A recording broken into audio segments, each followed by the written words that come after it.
Drake a eu de nombreuses autres victimes, il y a eu un certain Drame qui a disparu de la circulation, plus personne parle de lui, et pourtant c'est lui qui a inspiré l'un des plus gros hits de Drake. Alors ce dernier avait un hit en 2015 qui s'appelle Cha-Cha.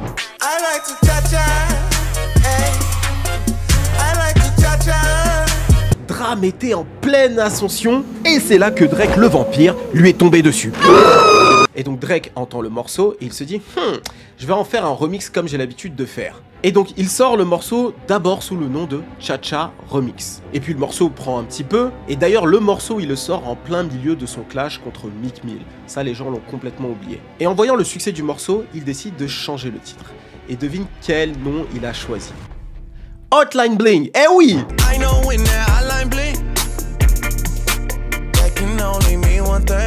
Alors Hotline Bling deviendra le plus gros hit de Drake à cette époque-là, clairement. Et à ton avis, à qui ça n'a pas plu? Bien sûr à Drame, il est en train de péter, il se dit ça y est, tout le monde est en train de s'intéresser à ma musique, et là d'un coup, bam, t'as Drake qui débarque de nulle part, qui lui saute dessus et qui lui suce son sang.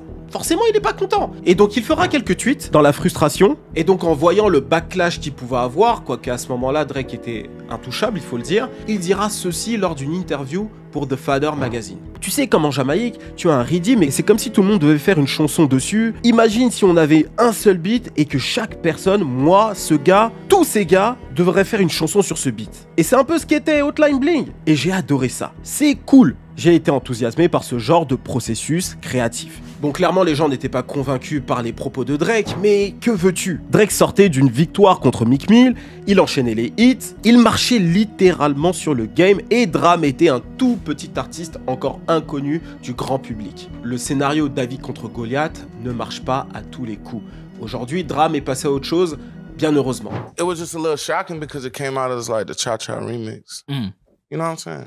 As is, not really Hotline Bling. At the time. Right. It fucked with me for a long time until Really? like, yeah. Et voyant que ce pattern a commencé à se répéter, les gens ont commencé réellement à se dire faut qu'on pointe du doigt les agissements de Drake. Et je te donne un exemple. Par la suite, Drake a tenté de s'en prendre à Kodak Black en se postant sur Instagram en train d'écouter Skirt Skirt. On est en 2015, ça fait un petit moment donc. Kodak Black, c'est pas le Kodak Black d'aujourd'hui. Sauf que les gars ne sont pas dupes et ils lui ont fait savoir, notamment un rappeur qui a une certaine notoriété. Earl Sweatshirt, membre de Haute Future, qui a dit « Drake a trouvé Kodak Black.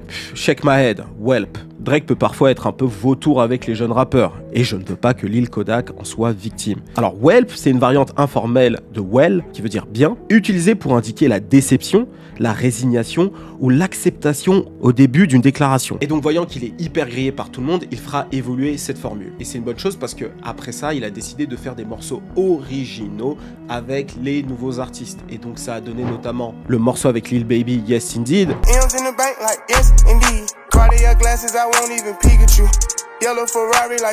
Le Block Boy GB qui a aussi cartonné.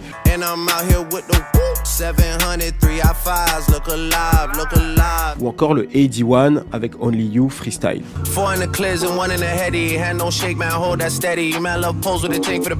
Alors mon avis sur tout ça, alors je comprends qu'on puisse détester ces agissements, mais Picasso n'a pas dit les bons artistes copient, les grands artistes volent. Non, plus sérieusement, alors je valide pas du tout le move qu'il a fait à I Love McConnell. Alors c'est vrai qu'on n'a pas la version des fêtes de Drake, mais on sait bien que dans cette histoire-là, c'est clairement Drake le dominant, le puissant, et surtout on voit qu'aujourd'hui, I Love McConnell est clairement dans une situation qui est moins favorable, et donc j'aurais plutôt le réflexe d'aller dans le sens de I Love McConnell. Par contre, le concept de base n'est pas mauvais, c'est-à-dire qu'il y a un échange de bons procédés. Le nouvel artiste va bénéficier de la lumière de Drake, et il va aussi gagner énormément d'argent. Donc je peux pas dire à un jeune artiste qui a l'opportunité de faire un featuring avec Drake, ne le fais pas parce qu'il va prendre ton jus. Il y a des artistes qui ont cartonné après ça, les Migos par exemple. Mais c'est vrai que en dehors des Migos, il y a une véritable structure qui les suit et c'est quality control. Donc c'est vrai que travailler avec un très gros artiste comme ça au début de sa carrière, ça peut être très compliqué à gérer. Mais je pense que c'est une super opportunité qui donne aux artistes, et la manière dont il le fait aujourd'hui, par exemple avec Sexyy Red, ben on va en reparler parce que il le fait de manière toujours intéressée, mais Sexyy Red et d'autres artistes, je trouve ça intéressant. J'aime bien le fait que le plus gros artiste se mette à côté d'un petit artiste pour l'aider à péter. Et ce qu'il a fait à Drame, je valide encore moins, ça c'est clair et net. Par contre, ce qu'il a proposé à Blockboy GB, c'est une chance inespérée. On peut pas demander aujourd'hui à Drake de retourner faire un featuring avec Blockboy GB, sachant qu'il lui a donné la chance de sa vie et le hit qui a mis toute sa famille à l'abri, tu vois. Je pense qu'il y a une balance à trouver, j'ai l'impression qu'il a plus ou moins trouvé, donc c'est correct.